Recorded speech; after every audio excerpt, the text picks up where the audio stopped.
그거는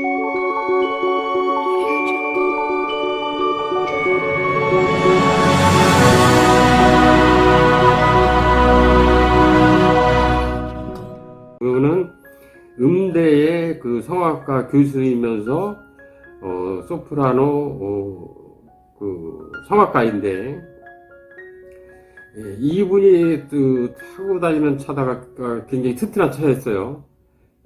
근데 이제 횡단보도 앞에서 서 있는데, 맨 앞에 서 있는데, 느닷없이 뒤에서 덤프트럭이 와서 받은 거예요. 그래가지고 차가 날아간 거죠.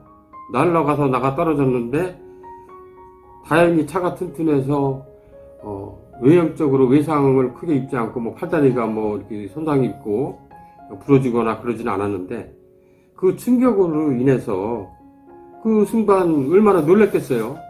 진짜 깨어나서 보니까 병원에 와서 누워있다고 얘기를 하는데, 다행히 이제 큰 외상은 없었는데, 그 이후로 어떤 후유증이 있었냐면은 자기 목소리가 안 나오는 거예요.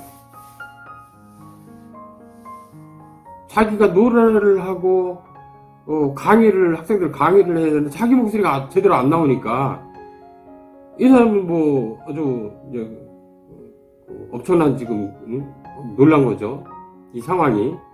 그래서 자기가 결론을 내리기에는 분명히 이거는 자기가 차 사고로 인해서 목소리를 잃은 거다. 그렇게 확정을 짓고 병원에 가서 검사를 해봤는데 특별한 이상이 없다 이거예요. 이상이 없는데 왜 목소리가 안 나오느냐. 한번 이해하기 어려운 거죠. 그래서 이제 무당들을 찾아다닌 거예요. 혹시 자기한테 뭐가 씌었나. 그래서 무당을 찾아다니면서 뭐가 들어왔으니 구슬해야 된다. 뭐 하는 얘기가 뭐 조상이 있다. 뭐 이렇게 얘기를 하는데, 그래서 조상이 있다고 해서 그 구슬을 하면은 해결이 된다고 해서 구슬을 했는데 그게 제대로 또 안 된 거예요. 그 무당한테 가서 구슬하고 안 되니까 또 다른 무당을 찾아간 거고. 그래서 여러 무당을 찾아다닌 거예요. 그래도 해결이 안 되는 거예요. 그래서 어떻게 이제 우연찮게 이제 아는 분을 통해서 저한테 이제 연락이 와서 이제 이분을 보니까 자기 스스로가 우주의 길을 그 몸에 보내니까 스스로 몸이 반응을 하는 거예요.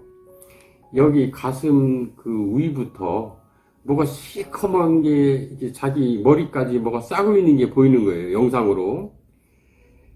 그러면서 그것이 시커멓게 점점 머리 쪽으로 이렇게 까만 연기 같은 게 이렇게 빠져나가는 게 보이는데, 그 연기 같은 게 뿌옇게 빠지면서 이 실체의 모습이 나타나는데 보니까 거기에 중년의 어떤 여자가 보이는 거예요.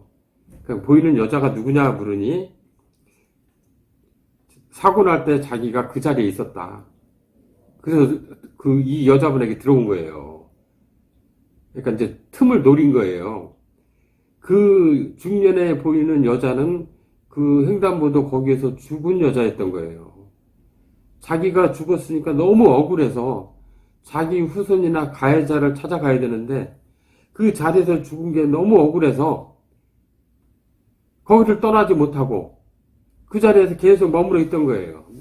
자기가 너무 분하고 원통하고 원망스럽고 한이 맺혀가지고 그렇게 해서 그 자리에 있다가 자기를 알아줄 만한 사람을 우연찮게 거기서 이제 사고로 인해서 목도를 하고 이 여자에게 침범을 한 거예요. 그러니까 이 교통사고로 중년의 여자는 여기서부터 가슴 위로부터 얼굴까지 많이 상해를 입은 거예요. 그 여자를 집안은 아니지만 또 친족도 아니고 아는 사람도 아니지만은 혹시 몸에서 내쫓아버리면은 또 분명히 이 여자한테 들러붙을 것 같고 다른 사람한테 또 찾아가기 때문에 구원을 해주는 게 좋겠다 해서 그 상처받은 중년의 영혼을 구제를 해주고 침범당한 그 성악가 교수도 같이 치유를 해서 좋아지게 이제 만들어 놓고 보니까 그 중년의 여자는 조건을 맞춰서 구원을 해줘서 보냈고 그 성악가 교수는 가슴 위로부터 시커먼 게 싹 빠져가고 중년의 여자가 빠져나가니까 그 즉시 바로 목소리가, 자기 목소리가 나오는 거예요. 그래서 자기 목소리를 찾은 거예요. 그래서 우리가 운전을 하더라도 사고 난 자리는 조심할 필요가 있다. 그래서 사고 난 자리에는 계속 이게 사고를 일으켜요. 그래서 영들은 사고를 유발을 시킬 수 있는 힘도 가지고 있어요. 뭐 차 시동을 안 걸리게 한다든가, 또 접촉사고를 일으키게 한다든가, 그 정도의 힘을 가지고 있단 말이에요. 그래서 자기의 억울함을 호소하기 위해서 사고를 일으켜오는 경우도 있고, 사람을 골탕 먹이려고 그렇게 사고를 일으키는 경우들도 있어요. 그래서 이 성악과 교수도,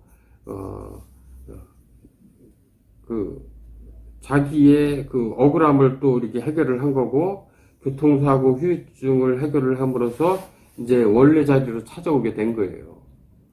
그래서 원래 이제 그분도 이런 건 세계를 잘 안 믿었는데, 자기가 원인이 찾아지고 자기 몸으로 체험을 했고, 자기 원래 그 잃어버린 목소리를 찾았기 때문에 100% 믿을 수밖에 없는 거죠. 그래서 이런 분들이 이런 세계를 정확하게 메시지를 주변 사람들한테 알려주면은 그 많은 사람들이 또 혜택을 볼 수 있는 거예요. 사람의 일이라는 거는 언제, 어떤 장소에서, 어떤 시간에 무슨 일이 생길지 모르기 때문에 이런 거를 알고 우리가 사는 거와 모르고 사는 거는 하늘과 땅 차이다. 알았다고 하면 어떤 대체 방이 있는데 전혀 알지도 못하면은 계속 뺑뺑이 돌고 원인을 찾지 못해서 고통하고 고생하고 뺑뺑이 도는 거예요. 여기저기 왔다 갔다 하고. 그러다 보면은 뭐 경제적으로, 시간적으로, 육체적으로, 정신적으로, 마음적으로, 심리적으로 여러 가지 이제 장애 요소가 만들어지겠죠. 그래서 모르는 게 약이다 이런 말도 있지만은 여기서는 아는 게 힘이다 이 말을 강조하고 싶습니다.